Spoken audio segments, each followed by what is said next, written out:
Welcome back to the Set of the Verdict. Mick Cornett with Kent Myers. Glad you're with us. We're here every week meeting interesting people and dealing with topical issues. And we welcome in a guest for her second visit.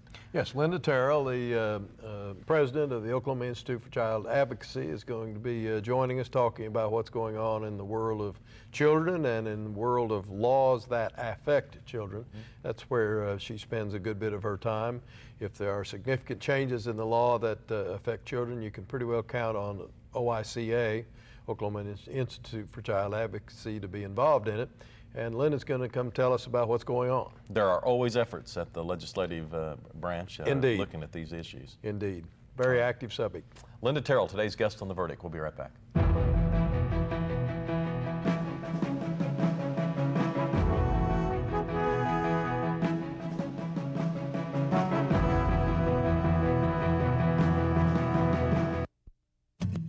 My path is different from the prototypical receivers. The namesake himself, Mr. Welker. Not recruited out of high school, not drafted into the NFL. I'm not the fastest guy. I'm not that big. He's the model of perseverance. He finds a way to make a way. So let's have some fun today, huh? We're gonna play hard, we're gonna play tough. He focuses on the kids that are not quite as fortunate as everyone else. Way to go, Taylor.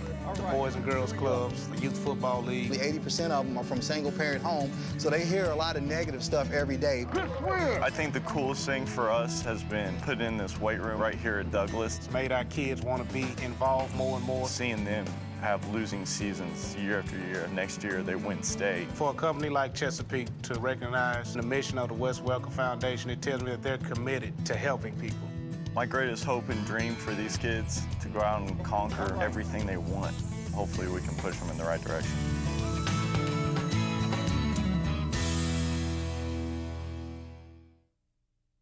If you need big accounting firm expertise but aren't happy with the value or level of partner engagement from your current national firm, contact Hogan Taylor.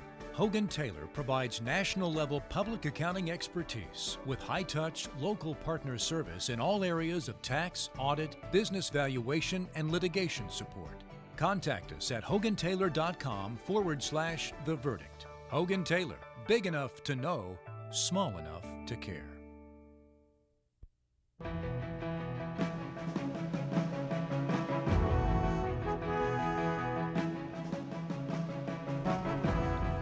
Welcome back to the Set of the Verdict. Mick Cornett with Kent Myers. Kent's going to introduce today's guest.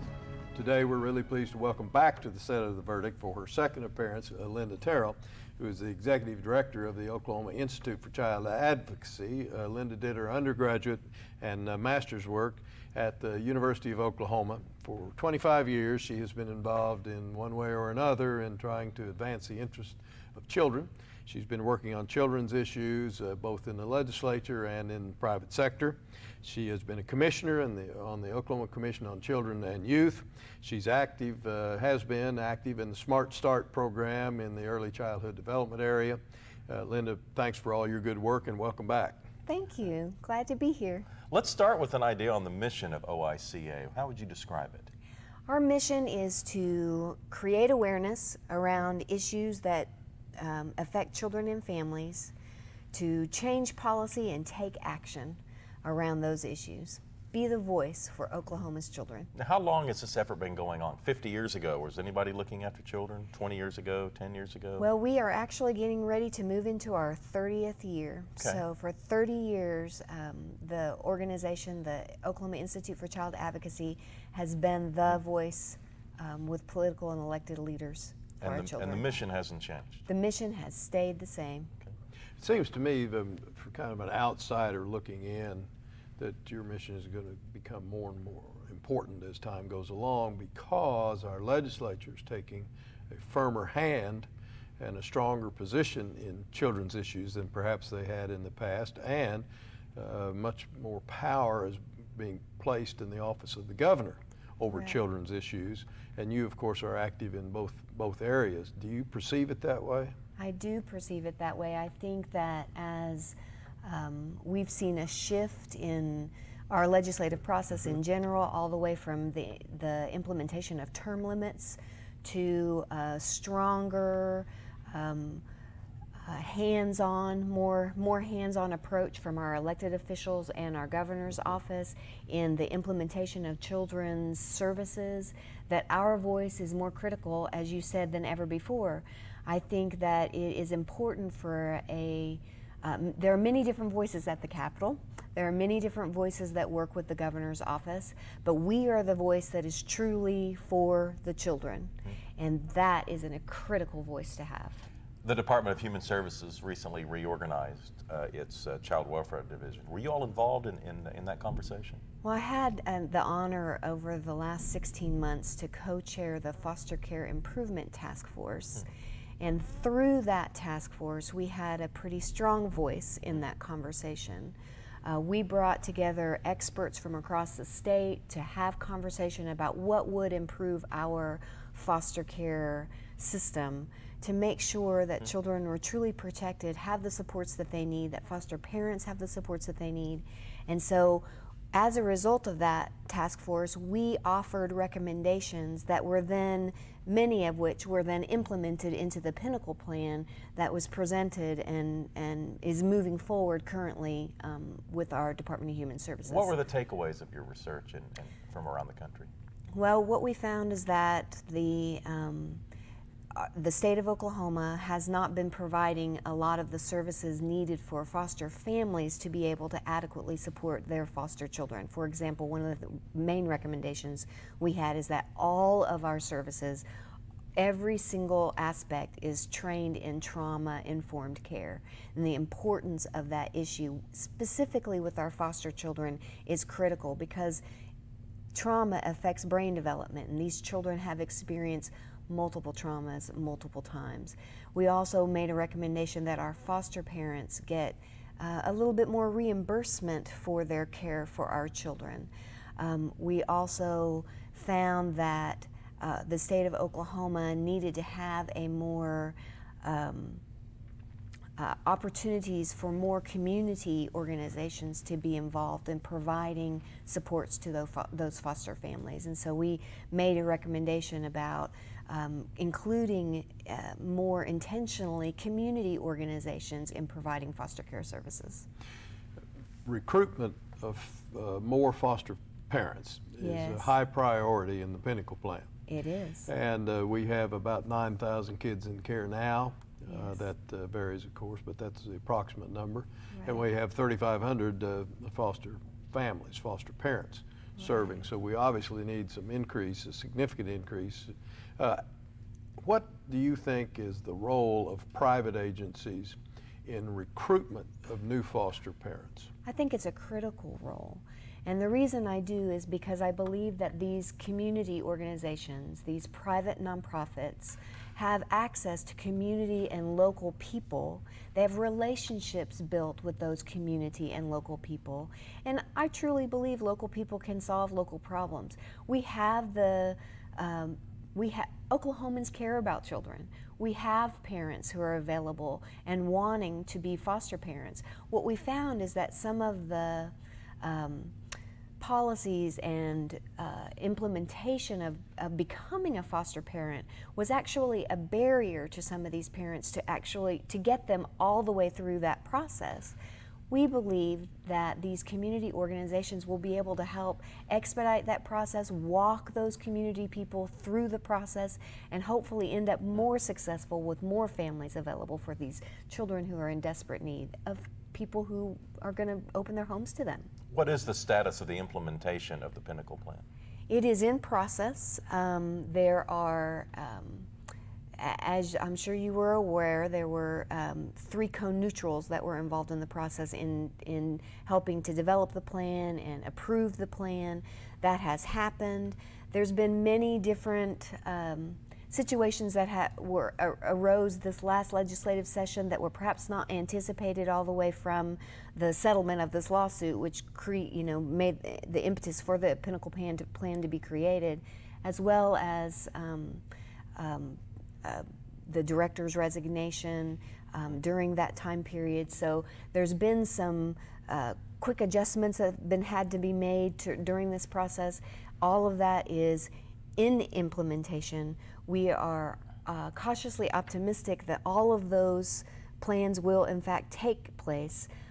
Our job, we believe, is to watch those plans, make sure that the implementations for the children are actually reached, that we have those goals, and to be there to spur on the good work, because these children, they need us.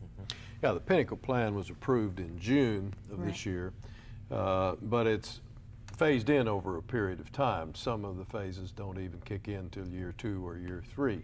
So it's going to be a long-term solution to a long-term problem.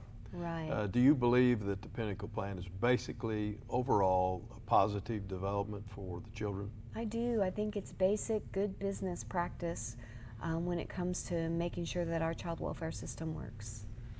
How do you see over your many years of work in this area, particularly in the advocacy area in the legislature and the executive branch, do you see an increase in interest and involvement by the governor's office and by the Speaker of the House and the President Pro Tem of the Senate? Are they more actively involved than perhaps they've been in the past? I think that I have seen that increase. I believe that the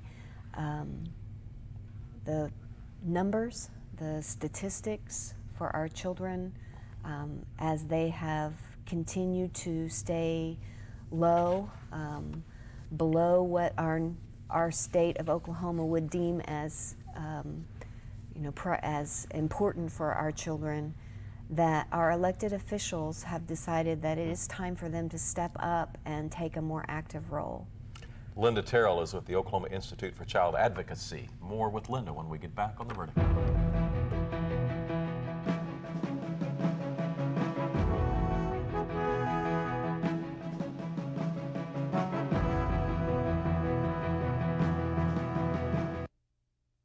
The thing that has made the most sense for me is realizing that I am still an educator, and that is what I do at the Chickasaw Nation. I'm Dr. Amanda Cobb-Greetham. I'm a historian, and I'm Chickasaw. The Chickasaw Cultural Center is amazing. It is a very, very special place devoted to the sharing and to the celebration of Chickasaw history and culture. State-of-the-art technology, exhibits that are not like anything I've ever seen. The Spirit Forest is incredible, and you feel as if you have actually just walked into a forest with huge trees all around you. It's timeless, and yet it's sort of also representative of our time depth, to really just sort of reach through time and touch the past. By the end of the exhibits, you really have a sense of Chickasaw cultural and political resurgence and the extent to which we are a healthy, dynamic, and vital tribe today. Chickasaws have always been an inclusive people. This is something for the whole community and for the state of Oklahoma. They lift, grip, and bear pressure.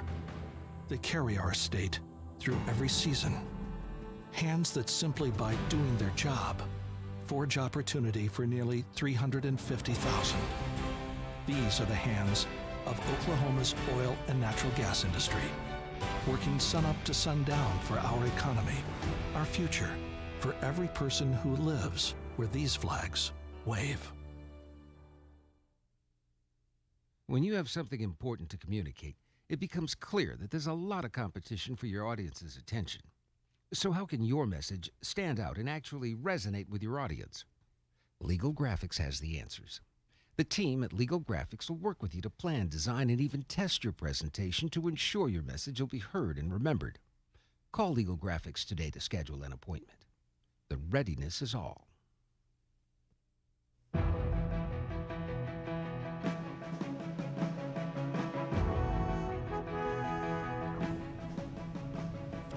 We're back on The Verdict. Linda Terrell is at the Oklahoma Institute for Child Advocacy. Tell me about the staffing at OICA. We have a small but passionate and dedicated staff at the Oklahoma Institute for Child Advocacy. As you know, we're a nonpartisan, nonprofit, 501c3 organization. We're lean and mean, and we get the job done. Well, you have a number of initiatives, I know, that are working in the session. We do. At the working this session at the legislative session, we actually have 3 areas that we believe will be the focus for this next legislative session. One will be the continued conversation about tax reform. We want to ensure as a state that we look at what tax credits are going to be available to help raise those working families into the middle class. Child care tax credit was on the table this last legislative session. We believe that that conversation will happen again. So we are holding a tax policy forum on October 24th to talk about the pros and cons of tax credit and how it affects children and families. So this is for the state income tax? State income tax. Well, and the, yes, and the overall tax credits that will be affected by perhaps that conversation of... Are you generally concerned then that in this, the current culture of the legislature is to spend less, and they're looking at cutting spending and lowering taxes? I mean, are you concerned, looking after children, that less government money coming in is going to make children suffer?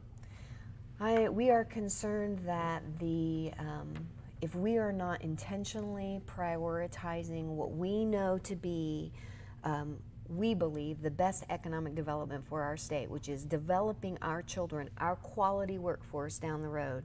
If we are not intentionally looking at that development and making sure that we have those dollars and supports in place, then yes, I believe that that will affect Oklahoma in a negative way. The upcoming November election can have an impact on the lives of children and how their lives are governed, if you will, by state authorities. Can you explain that to us? Well, not only do we have many key legislative races that will be decided in November, as well as our presidential election that will be decided in November, we have some specific state questions on the ballot that will affect children and family. One of which question is a pretty critical question for our state, surrounding the Department of Human Services Commission and the governing authority of that. Yeah, well now in the past we have had, or do have today, unless the voters change it in November, we have had a constitutionally created commission on human services that govern the Department of Human Services. Yes. The proposition, as I understand it, is to do away with that commission and turn more control over the day-to-day operation of the Department of Human Services to the governor's office. In other words, a director of human services, instead of reporting to the commission, should that initiative pass, would then report to the governor. Are you involved in that issue at all? Well, we are not specifically directly involved in that. What we know is that there will be 4 areas that will be created if this in fact passes. One would be focusing on children, one would be focusing on the elderly, one would be focusing on overall administration, and one would be focusing on disabilities. And those groups of people would then be governed by the governor, it is my understanding of the proposition. And so we have our stand on that is to make sure that people are aware that that issue is being talked about and are having a full conversation about the impact of that. Well, what are the parameters there? What do other states do? It's diverse. Many states do it different ways. Most states have my understanding is that most states actually do have the different areas split up, because the ability for one commission to understand all of those very complex areas is very difficult. But that's not how the state of Oklahoma has done that. Do you all get involved in the judicial system at all? Because in so many cases, it's an actual judge who has to make a determination on behalf of children. Our involvement with the judicial system is to make sure that we keep these issues in front of the judicial system, make sure that we provide, not provide it specifically, but that we push for adequate training for our judges across our state, and making sure that they are aware of the new laws as they're implemented. Tell our viewers, I know you are a legislative lobbyist for children. Yes. When the legislature is in session and when it isn't. But when the legislature is in session, what's your typical work day like? Well, it's as many hours as we need to be out there speaking for children, we're there. I actually have a policy director who is also a legislative lobbyist, and so we have we make sure that we are at the critical committee hearings, that we are talking with other organizations that are working on behalf of children to make sure that the voice for children is heard loud and clear. Do you generally get a good reception from the legislators? You know, I think that they are always open to listening to children and about children. Yes. Children should be a nonpartisan issue, and they are the future of our state. I believe that our elected officials care deeply about children. Many of them have children or grandchildren themselves. Everyone, of course, was a child, and they have and understand the interest. You know, it seems like these issues have come a long way in the last 10, 20, and 30 years that the OICA has been involved. We have done a lot. Yeah. If you could change a couple of things, what would it be? More focus on prevention, so that we make sure that we have prevention of child abuse. Prevention of child abuse, prevention of substance abuse, more focus on that early educational years. How do you do that? You know, we're making some strides that way. A couple of years ago, there was conversation about taking away the child abuse prevention dollars. That didn't happen. Our state has then been privy to some additional federal funds that have expanded our home visitation programs. I think it's important to understand that those natural supports for these families aren't there as they maybe once were, and we have to be more intentional about placing them there. We've done that.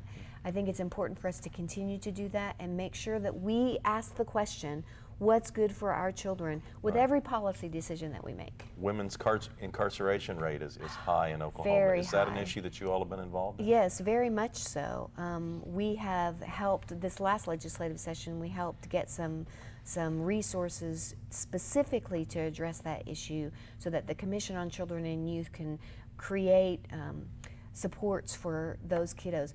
Many times people don't know where those kiddos end up when their parents are incarcerated. Only about 6% of them end up in the foster care system.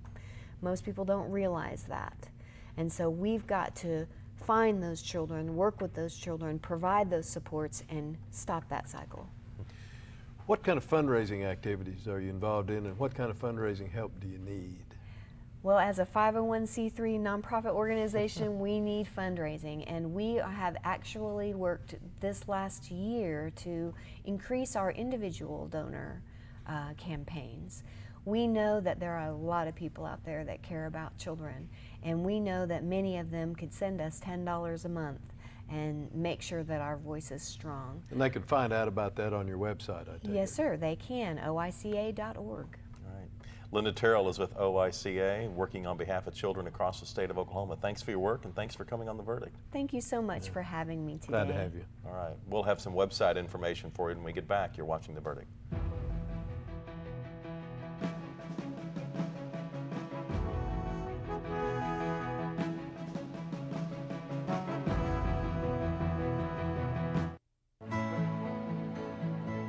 The good life comes naturally to Tulsa, where nature's beauty is matched with an eye for aesthetics.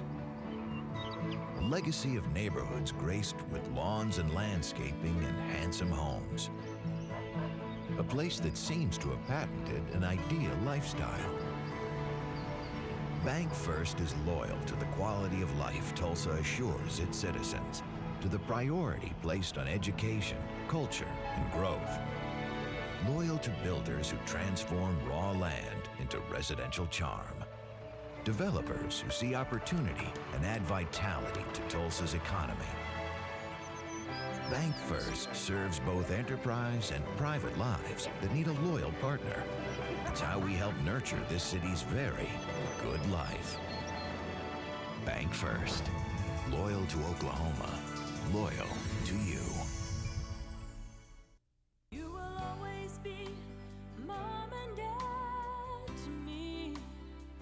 It started out with as a kinship foster home, and when things didn't go well with her mom, she came to be with us permanently.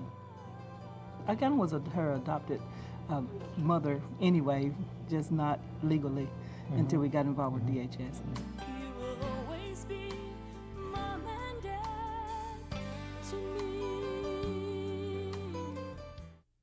The Journal-Record is pleased to be a sponsor of The Verdict. The Journal-Record, since 1903, the best source of Oklahoma business news and legal information. And for almost 30 years, Oklahoma political, government, and business leaders have turned to the McCarville Report for accurate, reliable, inside information. Visit the McCarville Report online.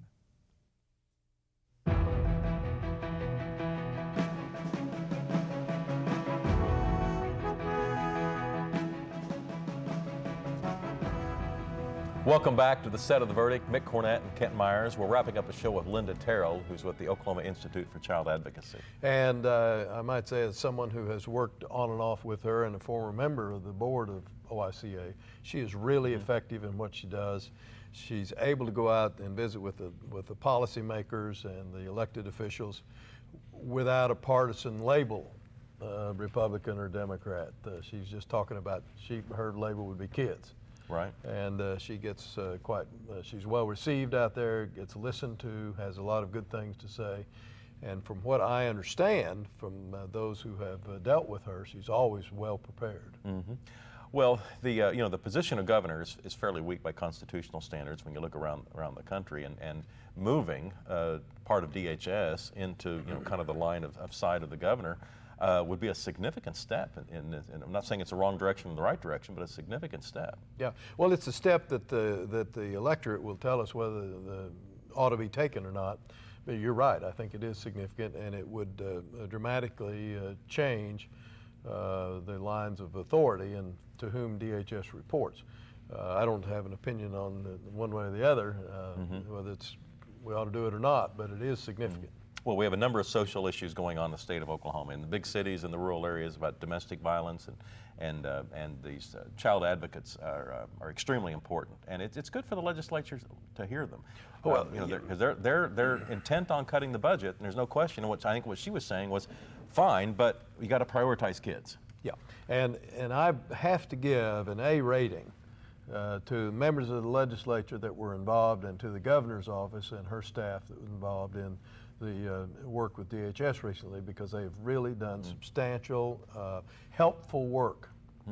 Let's go to the website information. OICA.org is where you can go and sign up for legislative alerts from Linda and her staff. You can also donate. They are a 501c3. We have a website too, theverdict.tv. You can go there and tell us about a guest you'd like to see on a future show. We'll see you next week.